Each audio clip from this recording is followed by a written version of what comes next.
요한복음 8장 44절 45절 너희는 너희 아비 마귀에게 났으니 너희 아비의 욕심대로 너희도 행하고자 하느니라. 그는 처음부터 살인한 자여 진리가 그 속에 없으므로 진리에 서지 못하고 거짓을 말할 때마다 제 것으로 말하나니 이는 그가 거짓말쟁이요 거짓의 아비가 되었음이라. 내가 진리를 말함으로 너희가 나를 믿지 아니하는도다. 아멘. 사람들이 언어나 또는 뭐 그 목표나 그리고 생각하는 거 뭐 거의 자신에 대한 경험과 보고 뭐 잘한 것에 대하여서 이렇게 자신도 모르게 학습된 걸 많이 사용을 합니다. 다시 말해가지고 이 어릴 때부터 자신이 환경에서 보고 들은 것이 이것이 자신도 모르게 합석이 되어서 이 성인이 되어서 그 합석이 된 것을 자신도 모르게 사용하게 된다 이 말인 것입니다. 뭐 이걸 다시 다르게 말을 한다면은 좋은 것만 벗고 좋은 언어만 듣고 좋은 생각만 이렇게 받은 사람은 그 사람이 잘하면서도 늘 긍정적이며 밝은 미래며 또 이렇게 희망과 소망의 그런 생각 그런 마인드를 가지는 그런 생활을 산다 그런 말입니다. 그래서 옛날에 과거에 우리 조상님들은 이 태교나 어린 아이 때의 그 성장 과정에 대해서 상당히 중요했으며 엄격하게 그렇게 이 교육이 되었습니다. 예를 들어서 이 가정에 집안에 이 뭐 며느리라든가 이렇게 뭐 집안 여자가 임신을 하게 되면은 그때부터 그 임신한 그 산모는 이 듣는 것도 가려서 들어야 되고 보는 것도 가려서 봐야 되고 말하는 것도 더욱 조심하고 임신했다 하는 그 순간부터 그 산모는 모든 것이 그냥 최고로 또 최고의 좋은 거 아름다운 것만 볼 수 있게끔 태교부터 시작해서 그렇게 시작할 정도였습니다. 그거 산모만 그렇게 하는 것이 아니고 그 산모가 있는 집안에서는 온 집안 사람들이 그 산모 앞에서는 말도 조심하고 행동도 조심하고 그리고 무슨 먹는 것도 참 더 예쁘고 아름다운 것만 먹이고 한마디로 말하면은 그 가정에 이 산모가 있게 되면은 그 가정 전체가 그냥 10달 동안에 아이가 나올 때가 10달 동안에 태교를 한다라고 해도 과언이 아닐 정도로 이 태교에 대해서 상당히 조심하였습니다. 그리고 또 한 가지 아이가 태어나서도 아이 때에는 집안에서는 하다못해 큰 소리조차도 내지 않을 정도로 아이의 이 교육에 대해서 이 어린 아이의 교육에 대해서는 아주 철저했으며 그리고 엄청나게 조심하였다라는 것입니다. 이것을 보고서 이런 환경에서 자란 그 아이는 성장하면서도 늘 밝고 긍정적이며 또한 남을 배려할 수 있는 그러한 마음을 가지는 그런 삶을 살게 되는데 그런 아이들은 결코 이 자기 욕심과 자기 이기적인 것뿐만 그런 것만 챙기는 것이 아니고 남을 배려하는 마음이 기본 바탕이 되고 또한 그들은 또 꿈과 소망을 품되 아주 큰 꿈을 나라를 위하여서 아주 큰 일을 하겠다 내가 정성팡사가 되겠다 이런 식으로 이 큰 원대한 꿈도 같이 가지게 됩니다.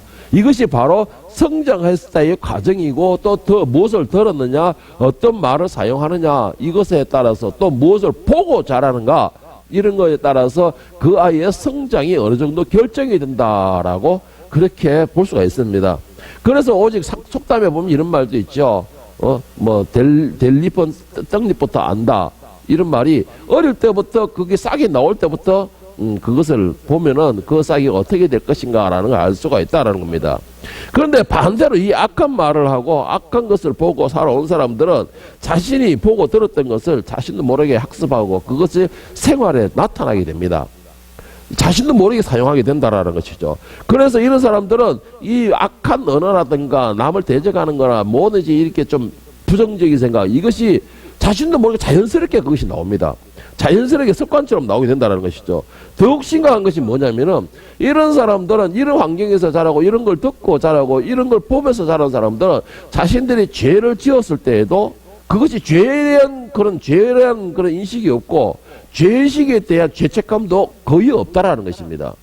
그것이 이렇게 범죄적으로 통계를 내려봐도 그렇고 사람들이 상담 심리사들이 그 사람들과 상담을 해본 결과가 다 똑같은 말을 하더라는 것이죠.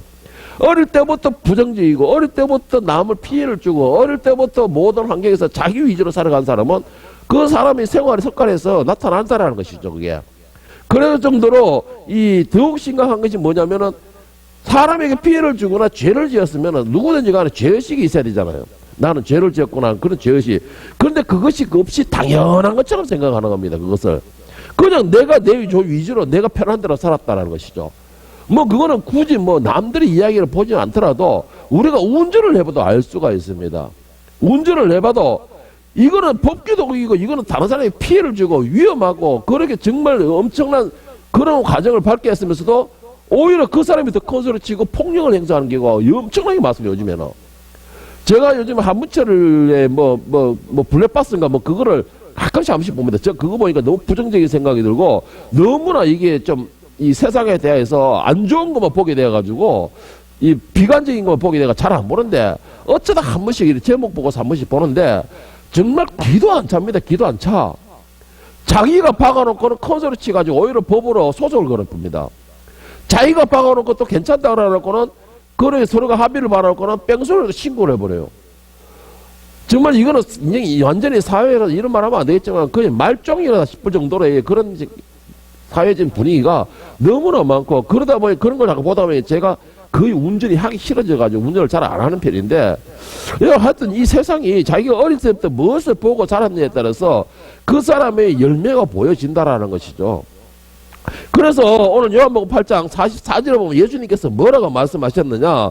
오늘 쉬운 성경을 보면 너희는 너희 아버지 마귀에게 속하여 너희 아버지 마귀가 시키는 대로 하기를 원한다. 마귀는 처음부터 살인자였다. 마귀 속에는 진리가 없기 때문에 마귀는 진리 안에 서지 못한다. 마귀는 거짓말쟁이요 거짓말쟁이의 아버지이므로 그가 거짓말할 때에 자신의 말을 하는 것이다. 여러분 이렇게 사람들에 대한 이런 피해를 주고서 죄를 짓고서 법을 어기면서도 거기에 대하여서 죄의식도 없고 잘못했다라는 그런 죄책감도 없다라는 것이 결국 뭐라고 말하고 있습니까? 너희는 너희 아버지 마귀에게 속하였으므로 너희 아버지 마귀가 시키는 대로 하기 때문이다라는 겁니다. 그러니까 그 사람들이 결국은 뭐예요? 자신들이 잘못에 된 것에 대한 죄의식이 없다는 걸 결국은 우리가 그러죠. 인간도 아니라는 말을 하죠. 한 번씩 가다가 인간도 아니라는 말을 하듯이 마귀에게 속했기 때문에 마귀의 말을 듣고 마귀의 시키는 대로 행한다라는 것입니다. 그리고 마귀가 행하는 것을 보고 애들은 그것을 당연하게 여기고 마귀의 그 행동을 그대로 답습을 한다라는 것이죠. 그 왜 그럴까요? 마귀세인은 진리가 없기 때문이다 그랬습니다. 진리라는 게 뭡니까? 바로 하나님이 예수 그리스도를 말하고 있습니다. 그 마음속에는 이 참과 그리고 진리와 예수가 그런 말씀이 없기 때문에 그들이 행하는 것은 오직 자기들 기분 느끼는 대로 거짓말하는 거고 살인하는 것이고 또 사람들에게 피해를 주는 것이고 그것이 당연한 것처럼 여긴다라는 것입니다. 그래서 그것이 죄의식이 없다라고 말을 하고 있습니다. 여러분 특히 이 성장하는 아이들 같은 경우는 이걸 아주 정말로 중요합니다. 이 성장하는 아이들뿐만 아니라 성인들도 똑같아요. 자신들이 살아가는 그 환경이 어떤 환경이냐 그것에 따라서 그 사람의 인생이 완전히 뒤바뀌어 버립니다. 한번 범죄함으로 감옥에 들어갔다 온 사람은 그 늪에서 쉽게 못 빠져나온다고 그래요. 왜 그러냐니까 감옥에 들어가면 더 수준 높은 그런 죄를 배우게 된다는 겁니다. 그래서 그 사람들이 나오면 더 수준 높은 범죄를 저지르는 경우가 상당히 많다고 합니다. 그것이 무슨 말이냐면 아이들에게만 중요한 것이 아니고 성인들에게도 자신들이 그 주변 환경이 어떤 것인가 이거는 자신들이 삶에 대한 이 방향이 완전히 달라질 수가 있는 정도로 아주 결정적인 역할을 하게 되는 것입니다. 그렇기 때문에 오늘 이 자리에 앉아 계시는 여러분들은 다들 선생님들입니다. 선생님들이라는 건 뭐란 말인가? 최대한 여러분 특히 선생님들 가운데서 여러분들은 가장 어린 아이들의 교육과 관계에 연관되어 있는 사람들이라는 것이죠. 정말해서 지금 상태에는 그 아이들에게 무엇을 심어주느냐 그것이 바로 씨앗이 된다는 그런 과정이 있다는 겁니다. 여러분들 그렇게 말하기 때문에 여러분들에게는 제가 지금 말씀드린 거면 여러분들이 그 위치와 그 사명이 엄청나게 중요하다는 것이죠.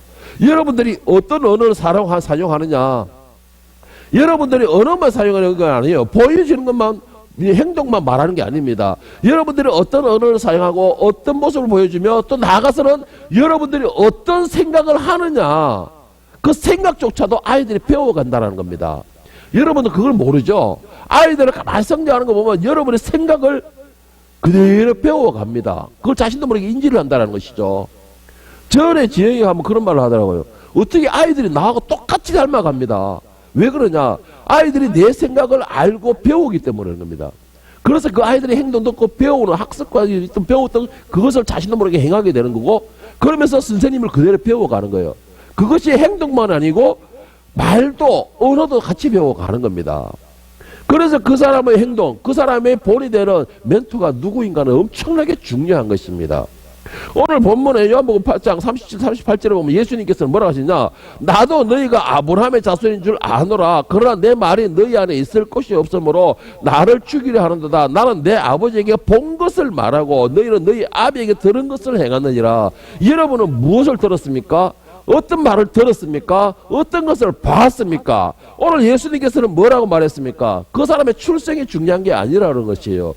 그 사람이 무엇을 보고 무엇을 느끼고 무엇을 듣고서 자랐느냐, 그것에 따라서 그 사람의 가는 방향이 달라진다는 겁니다. 예수님께서는 말씀하신 게 뭐예요? 예수님께서는 내 아버지에게 본 것을 내가 말하고 했습니다.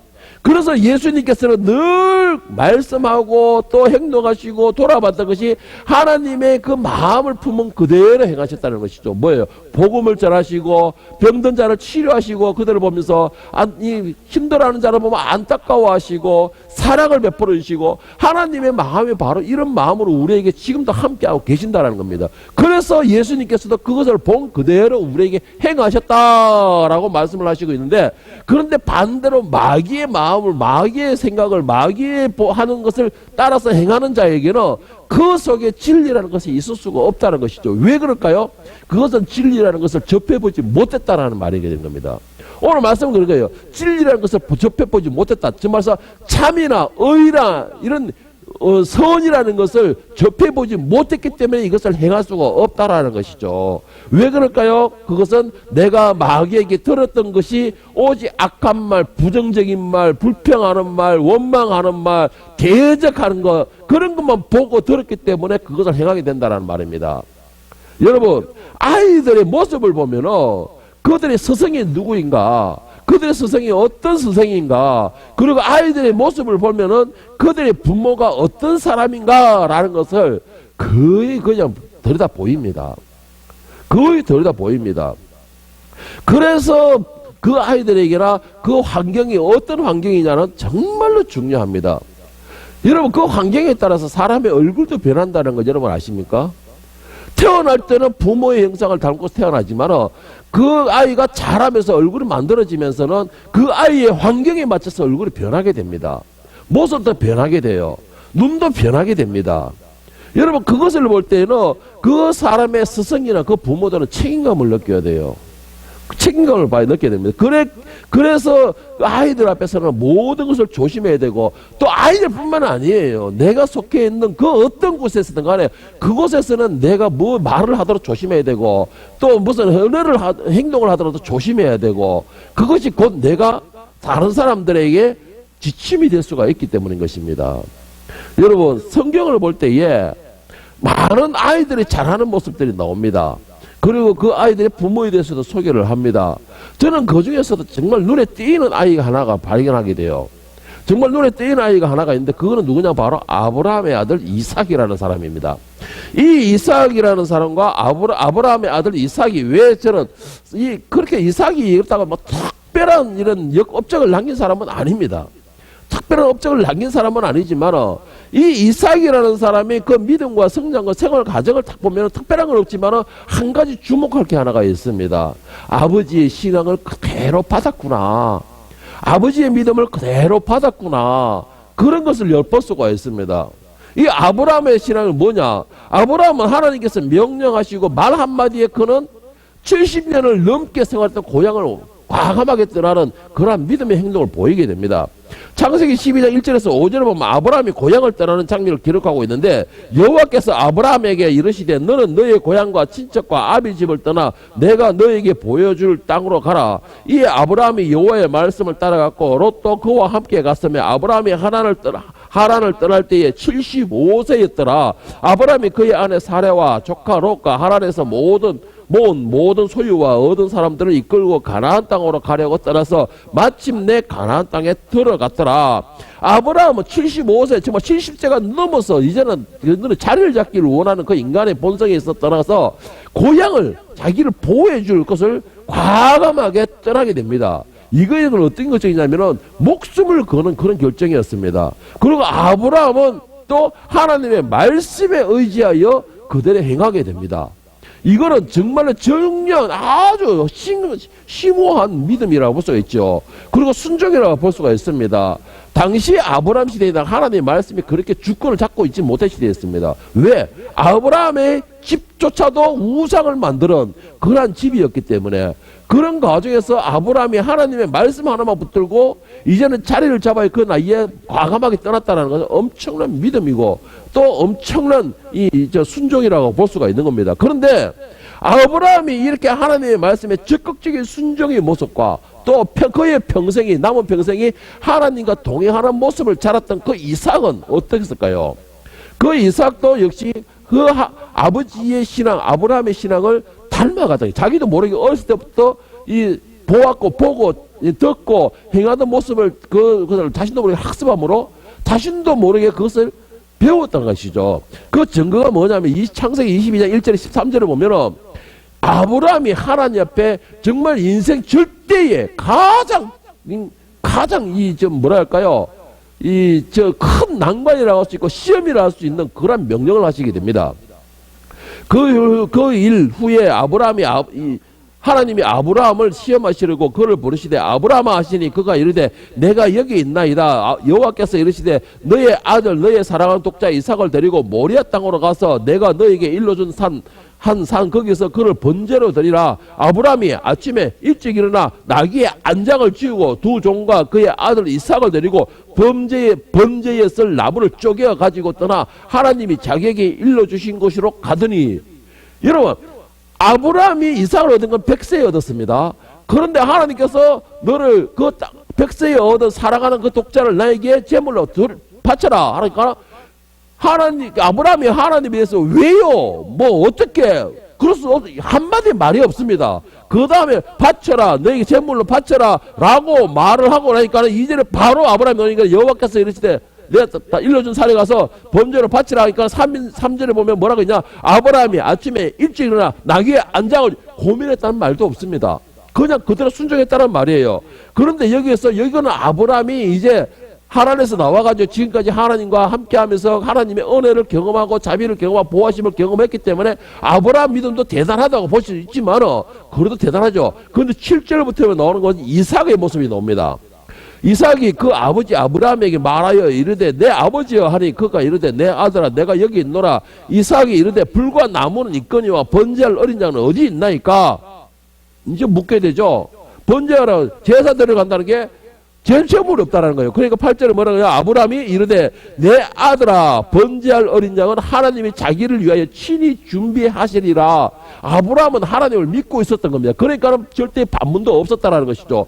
그러니까 이 모습을 이삭은 그대로 보고 가는 겁니다. 지금 현재 아브라함의 그 믿음과 그 순종과 하나님의 관계를 그대로 보고 자랐으면서 또 그대로 보고 가는 거예요. 자, 그리고 9절에 보면 최고 결정적인 모습이 나오는데 9절에 보면 하나님이 그에게 일러주신 곳에 이른지라 이에 아브라함이 그곳에 제단을 쌓고 나무를 벌려놓고 그의 아들 이삭을 결박하여 제단 나무 위에 놓고 자 여기까지는 아이고 뭐 어떻게 이렇게 하겠다 뭐 힘으로 했거나 싸우겠지 이런 말이 나오는데 10절에 보면은 손을 내밀어 칼을 잡고 그 아들을 잡으려 하니 여러분 아브라함이 하나님께서 아브라함에게 내 아들을 모리아산에 가서 변제로 드리라 하니까는 일체 반문도 왜요 어떻게요 이런 말도 없이 그냥 순종한 것처럼 이삭이 역시 그러니까 이삭도 역시 아버지인 아브라함이 자신을 결박시키고 눕혀가지고 칼을 들 때까지도 아버지 미쳤습니까 돌았습니까 로망 들었습니까 라는 말도 이책 없다라는 것이죠. 그대로 행하고 있다는 겁니다. 그런데 여러분 여기에서 이삭의 나이가 과연 어떻게 됐길래 저 아버지가 묻고서 눕힐 때까지 가만히 반응이 없을까요? 과연 몇 살이 됐을까요? 성경에는 이삭이 몇 살 되었다는 말 정확한 근거가 없습니다. 그런데 이 기간과 그 상황과 이런 모든 것을 접해봤을 때 학자들이 결정내리는 순간이 최소한으로 25세 이상이 되었을 것이다. 그리고 평균적으로 잡아도 30세는 되었을 것이다. 이 나이가 연대로 따져봤을 때 즉 말해서 20대 중반 이후의 나이라는 겁니다. 지금 이 상황이. 그리고 그렇게 따진다면 아브라함의 나이가 몇 살이라는 거예요? 최소한 120세에서 130세는 되었다는 것입니다. 이삭은 130살이 넘은 그 아버지를 못 이겼을까요? 그런데 여기 성경 어디에든 간에 이삭이 아버지에 대하여 대항했다는 말이 한 편도 없, 한 구절도 없습니다. 아브라함이 하나님께 절대적인 믿음으로 순종하였듯이 그 모습을 보고 자랐던 이삭도 역시 아버지 아브라함에 대한 믿음과 하나님에 대한 믿음이 절대적이었다는 것이죠. 그러니까는 그 이삭도 일체의 그 칼까지 들어가 시들으려 할지라도 일체의 반항이 없었다는 것입니다. 여러분, 이삭이 과연 이것이 자기 혼자서 하나님을 만나고 자기 혼자서 책을 보고 하나님에 대하여서 영광하고 믿음이 생긴 것일까요? 아니요, 절대로 그건 아닙니다. 이삭은 어릴 때부터 아버지 아브라함에 대한 믿음과 신앙을 보고 자란 아이였습니다. 그리고 그 아브라함이 하는 그 언어 속에서 얼마나 하나님을 믿고 하나님이 우리를 도우시고 하나님이 우리를 주관하신가를 그대로 보고 느끼고 자란 아이였다는 것이죠. 그러니까는 이삭도 그 삶 자체에서 아버지의 신앙을 그대로 받은 것이고 그 받은 신앙에서 만나게 되고 만나게 되어서 하나님의 믿음에 대한 것을 가지게 되었다는 것이죠. 여러분, 그것이 바로 이 이삭의 믿음이었고 순종이었다라는 것입니다. 그 어린 과정에서의 어린 과정에서 배웠던 그 과정이라는 것이죠. 여러분, 어떻게 이삭이 이런 마음을 가질 수 있었을까요? 어떻게 아브라함이 그런 절대적 순종을 할 수 있었을까요? 그냥 내가 만나고 믿었기 때문에 그럴까요? 아니에요. 그 말씀에 대한 것은 오늘 본문에 보면 47절에 보면은 그 해답이 나옵니다. 오늘 이 본문의 47절의 말씀을 여러분이 바꿔서 여러분들도 아브라함과 이삭과 같은 그런 절대적인 믿음을 가지시길 축복합니다. 자, 47절에 보면 하나님께 속한 사람은 하나님께서 하시는 말씀을 듣는 법이다. 이것이 답입니다, 여러분. 하나님께 속한 사람은 하나님께서 하시는 말씀을 듣는 법이다. 이는 너희가 하나님의 말씀을 듣지 않는 것은 너희가 하나님께 속해 있지 않기 때문이다. 아브라함과 이삭의 절대적인 믿음과 순종이 어디서 나왔느냐? 바로 답은 여기에 있습니다. 그들이 하나님께 속해 있기 때문이라는 것이죠. 그들이 하나님의 말씀을 듣고 살아왔기 때문이라는 것입니다. 그래서 그들은 그것을 믿음으로써 순종할 수가 있었다는 것이죠. 여러분, 오늘 저는 여러분에게 물어보고 싶습니다. 여러분들은 어디에 속해 있습니까? 여러분들은 어디에 속해 있습니까? 누구의 말이 들립니까? 누구의 말을 듣고 있습니까, 여러분? 이거 정말로 중요합니다. 내가 이거는 어릴 때만 이것을 가지고 있지 아니에요, 여러분. 그거 아닙니다. 내가 커서도 성장해서도 내가 성인이 돼서 죽기 직전이라도 내가 누구 속에 있으면 누구 말을 듣느냐에 따라서 그 남은 시간들이 결정이 되어지는 겁니다. 그 남은 시간들의 목표가 설정이 되는 것이에요. 그 남은 시간들에 내가 어디로 갈 것인가라는 그런 목적이 설정이 되는 것입니다. 그 정도로 중요한 것이 뭐냐면 바로 내가 어디에 속해 있느냐라는 것이죠. 예수님께서 아까 뭐라 했습니까? 너는 악한 마귀의 자식이기 때문에 마귀의 말을 듣고 마귀의 행동을 하는 것이다. 마귀가 기뻐하는 것으로 너희가 하는 것이다 라고 말을 했습니다. 그것이 반대로 오늘 47절에 뭐라고 했습니까? 너희가 하나님 앞에 속해 있기 때문에 그의 말씀을 듣는 것이다 라는 것이죠. 아브라함과 이삭이 하나님께 속해 있기 때문에 하나님에 대한 절대적인 믿음을 가질 수가 있었던 것이죠. 아브라함이 번제 제단을 가지고 올라갈 때도 이삭이 물을 때도 뭐라고 했습니까? 그 순간까지도 아브라함의 고백은 뭐였어요? 하나님이 받으실 제사에는 하나님께서 그 제물을 준비하신다라고 쓴 거예요. 그게 절대적인 믿음인 거예요. 그리고 이삭은 뭐예요? 자신을 묶어서 칼을 휘두르고 있지만은 아버지 그 말에 믿은 거예요. 뭐예요? 하나님께 드릴 제사에는 하나님께서 준비하신다. 그 믿음의 결과가 뭐였습니까? 결국은 그가 믿음이 조상이 되었고 하나님의 벗이라고 되었고 그 제물은 하나님께서 미리 그 믿음대로 준비되어 있는 제사를 드리게 됩니다. 이것이 내가 무엇을 보고 살았느냐, 내가 무슨 말을 듣고 자랐느냐, 여러분 그것이 결정이 되어지는 거예요. 오늘 여러분들이 데리고 있는 아이들이 여러분에게서 무엇을 보고 있습니까? 여러분들이 데리고 있는 그 아이들이 여러분의 어떤 언어를 듣고 살아가고 1년 동안 지내고 있습니까? 여러분이 데리고 있는 그 아이들이 여러분이 어떤 생각을 느끼면서 살아가고 있습니까? 그것이 그 아이들의 미래를 결정하게 됩니다. 그리고 그것이 그 아이들이 가는 방향을 정하게 된다는 것이죠. 여러분들의 마음에 오직 하나님의 사랑과 자비와 긍휼로 가득 차가 있고 하나님과 동행하고 하나님의 음성을 듣기를 간절히 소망하면서 그 마음으로 아이들을 돌고 그 아이들이 정말 하나님 안에서 바르게 성장하고 정말 하나님 안에서 일꾼이 되고 하나님이 기뻐하는 아이가 되기를 그런 온 마음을 가지고 그 아이를 대한다면 그 아이는 여러분의 마음처럼 하나님 안에서 성장하게 됩니다. 그리고 그 아이들은 긍정적인 마인드로 가지고 성장을 하게 돼요. 그리고 그 아이들은 정말로 훌륭한 아이로서 바르게 최소한 세상에서 말하는 성공은 못할지라도 바르게 사회 일꾼으로 성장하게 된다는 것이죠. 그래서 그 아이들이 혹시나 빗나가거나 혹시나 말썽을 부리거나 혹시나 그 아이들이 정말 남들에게 손가락질 받는 아이다. 그러면 그거는 여러분들의 책임이 상당하다고 저는 여기서 말하고 싶습니다. 그것은 몇 명의 아이들, 수백 명의 아이들 배출해 봤어야 알 것이에요. 그거는. 특히 작년의 아이 같은 경우는 그렇게 유치원에서 다 외면한 아이들 졸업할 때는 어떻겠습니까? 다 울더라고요. 부모들이 다 아쉬워할 정도로. 왜 그렇습니까? 그 아이를 대할 때마다 그 아이들을 상대하고 있는 내 마음이 어떤가를 그 아이들이 이미 받았다라는 것이죠. 하나님이 똑같은 겁니다. 여러분들이 하나님과 함께 하고 있고 하나님 앞에 붙들려 받고 그 말씀만 듣는다면 여러분들은 하나님의 음성을 들어야 돼요.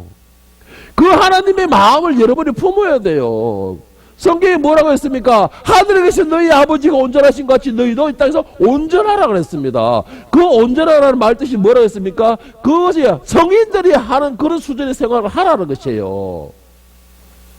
여러분 이거는 정말 여러분에게 제가 간절히 부탁드리고 싶습니다.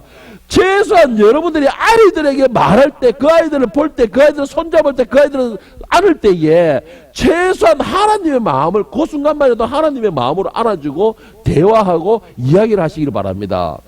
사람들을 만날 때에 하나님의 그 사랑과 자비를 품은 마음으로 여러분들이 사람을 만나기를 바랍니다. 그러면은 나의 그 마음이 말을 하지 않더라도 상대방에게 느껴지게 해요. 느껴지게 합니다. 이런 사람 있죠? 당신을 만나기만 하면은 왠지 마음이 편안하다. 왜 그럴까요? 내 마음이 편하기 때문에요. 내가 평안하기 때문에 상대방은 평안을 주는 겁니다. 그런데 당신을 만나면 왠지 뭐 아무것도 하는 것도 없이 짜증이 난다. 힘들다. 왜 그럴까요? 내가 불편한 거예요. 내가 불만이 가득 찬 겁니다. 내가 상대방으로 하여금 내가 이 자리가 불편한 거예요. 그러니까 상대방으로 하여금 불편한 감정을 주는 겁니다. 불편한 감정을 느끼게 하는 거예요. 힘들게 하는 겁니다. 여러분들 원장이 힘들고 다들 어렵죠. 왜 그렇습니까? 원장이 힘들게 하기 때문에요. 마음에 그 힘든 것은 가득 차 있기 때문에 그러는 거예요. 여러분 내가 어떻게 생각하느냐, 내가 어떤 마인드를 가지느냐, 이것은 상대방으로 하여금 느끼게 되고 그것을 또 보고 배우게 하는 것입니다. 여러분 마음속에 무엇이 있습니까? 여러분의 삶 속에는 누가 가장 큰 자를 차지하고 있습니까? 오늘 보면서 45절 46절에 보면 내가 진리를 말함으로 너희가 나를 믿지 아니하는도다. 너희 중에 누가 나를 죄로 책잡겠느냐? 내가 진리를 말하는데도 너희 어찌하여 나를 믿지 아니하느냐? 내가 진리를 말함으로 너희가 나를 믿지 아니하는도다. 내가 진리를 말하는데도 어찌하여 나를 믿지 아니하느냐? 이 말이 무슨 말이냐? 사람들은 악한 마귀의 자식이 되고 그 마귀의 소리를 듣고 마귀의 시키는 행동에 따라 사다 보니까 그 속에 복음이 들어갈 자리가 없다는 것이죠. 말씀이 들어갈 자리가 없다는 거예요. 이 말이 무슨 말이냐? 사랑과 자비와 긍휼과 자기 희생이 들어갈 자리가 없다는 것입니다. 왜? 내가 마귀의 자식이고 마귀의 음성만 듣다 보니까 악한 자이고 악한 음성만 듣다 보니까 자비와 긍휼과 나에 대한 내 희생은 들어가가 자리 잡을 그런 공간이 없다라는 것입니다. 여러분 내가 어디에 속하여 있으며 내가 무엇을 보고 내가 무슨 말을 하고 무엇을 보여주는가, 그것은 다른 사람에게도 그 영향을 끼친다라는 것이죠. 특히 중요한 거 또 말씀드리지만 여러분들에게 특히 더 중요한 것입니다. 여러분 예수님께서는 단 한 번도 하라고 하지 않으셨어요. 이렇게 너희도 이와 같이 하라는 것이었죠. 이렇게 해라는 것이 아니고 너희도 이와 같이 하라는 것입니다. 이 말이 무슨 말이냐? 예수님께서는 모든 것을 제자들에게 본을 보여주신 것입니다. 오늘 요한복음 13장 13절 15절에 보면은 너희가 나를 선생이라 또는 주라 하니 너희 말이 옳도다. 내가 그러하다. 내가 주와 또는 선생이 되어 너희 발을 씻었으니 너희도 서로 발을 씻어주는 것이 옳으니라. 자, 여기까지는 예수님께서 말씀하시는 것이죠. 15절에 보면은 내가 너희에게 행한 것 같이 너희도 행하게 하려 본을 보였노라. 여러분 예수님께서는 항상 모든 것이면 너도 가서 이와 같이 하라. 본을 보여주셨습니다. 어디까지 본을 보여주셨습니까? 자기를 죽이기까지 본을 보여주셨습니다. 그리고 어디까지 본을 보여주셨습니까? 죽은 자에서 부활하는 그 모습, 그 역사까지 일으키는 대로 본을 보여주셨습니다. 이 말이 무슨 말입니까? 너희는 이렇게 할 것이다. 막연하게 미래의 환상적인 말하는 게 아니고 이렇게 될 것이다 라는 것이죠. 그렇게까지 본을 보여주신 겁니다. 그런데 여러분들은 예수님보다 대단한 사람들입니까? 예수님보다 더 위대한 사람들이에요? 예수님보다 여러분들 더 힘이 있는 분입니까? 그런데 왜 말로 모든 걸 다 하려고 하죠? 여러분들 왜 말로 다 하려고 그럽니까?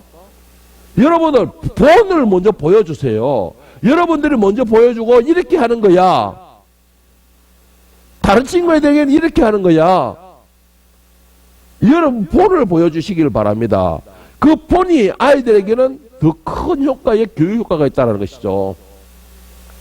여러분 모든 것에 대하여서 여러분들이 어떻게 사용하느냐, 어떻게 보여지느냐, 어떤 생각을 가지느냐, 여러분을 뒤를 쫓아오며 보고 그것을 배우는 자들에게는 그들의 인생을 결정할 수 있는 아주 큰 작용을 한다는 걸 기억해 주시기를 바랍니다. 그러면서 여러분들도 최소한으로 우리가 다른 거는 못하더라도 예수님이 흉내는 낼 수 있어야 된다 봅니다. 너희도 이렇게 해. 이렇게 하는 거야. 아니, 이렇게 하는 거야가 아니고 너희들도 나를 보고 이렇게 해. 이렇게 따라해. 이런 생각으로서 여러분들이 하다못해 말하는 것조차도 그냥 어떤 때 화가 나죠. 왜 화가 안 나겠습니까? 사람인데. 저도 화가 날 때가 많은데 화가 나면 입 닫으세요 그냥. 예, 입 닫으세요. 그리고 가능하면은 최대한으로 좋은 말을 해주세요. 같은 환경에서도 말의 방향, 여러분 우리나라 말이 참 오묘하다는 거 여러분 아세요? 전 세계적으로 인정합니다. 우리나라 말이 오묘하다는 거. 같은 환경, 같은 일을 말하면서도 완전히 부정적인 말로서 표현할 수가 있는가 하면은 이걸 완전히 긍정적인 말로서 표현할 수 있는 방법이 많이 있습니다. 내가 어떤 것을 선택하느냐, 그 단어의 선택에 의해서 그 아이들도 그 단어를 배운다는 것입니다. 말씀을 정리하겠습니다. 부모는 자녀의 거울이라고 하였습니다. 저는 이것을 말을 또 다르게 하나 더 보태고 싶습니다. 스승은 그 제자들의 모습입니다. 여러분, 부모가 어떻게 보여지고 어떤 언어를 쓰고 어떤 생각을 가지냐, 그거는 자녀들이 자신도 모르게 어렸을 때부터 학습되어 갑니다. 자기가 행하고자 자기가 하겠다 이런 뜻이 아니더라도 보고 듣고 말하는 것에 대하여서 자신도 모르게 그걸 배우고 익힌다는 것이죠. 그러면서 어느 정도 성장하게 되면 그것이 그 학습된 게 자신도 모르게 생활에서 나오게 되는 겁니다. 그 생활에서 나오게 되는데 그것이 곧 그 사람의 삶의 방향으로 설정이 된다는 것이죠. 여러분 어렸을 때부터 긍정적인 것과 사랑과 배려에 대해서 배운 사람은 성장해서도 사랑과 배려의 삶을 살게 됩니다. 그러나 어렸을 때부터 이기적인 것과 명령과 이런 다른 사람에 대한 억압을 배운 사람은 커서도 당연히 그것이 당연한 것처럼 그렇게 하게 돼요. 뭐 소크라테스의 짓꾸라지도 모르면서도 그런 삶이 그냥 생활에 배어진다는 것이죠. 여러분들이 그 자녀들에게 어떤 것을 보여주기 원하십니까? 그 마음에 어떤 것을 심어주기를 원하십니까? 여러분들 자식의 말을 듣는 사람들은 그 자식들이 부모의 말을 듣는 사람들은 그 삶 속에서 그 부모의 삶을 배워갈 것입니다. 그리고 그 제자들이 스승의 말을 듣는 사람들은 자신도 모르게 그 스승의 삶과 그 스승의 그 생각을 배워가는 겁니다. 여러분들은 오늘 하나님의 자녀로서 하나님과 함께함으로 하나님의 그것을 배웠듯이 성품을 배웠듯이 여러분들이 또 앞서가는 그 사람 입장에서 여러분들을 따라오는 사람들에게 여러분들의 그 긍정적이고 밝고 희망과 소망이 넘치는 미래의 그 설정을 그 계획을 여러분을 보고 자라는 자들에게도 같이 가르쳐주고 또 그들에게 익혀주기를 예수님의 이름으로 간절히 축복합니다.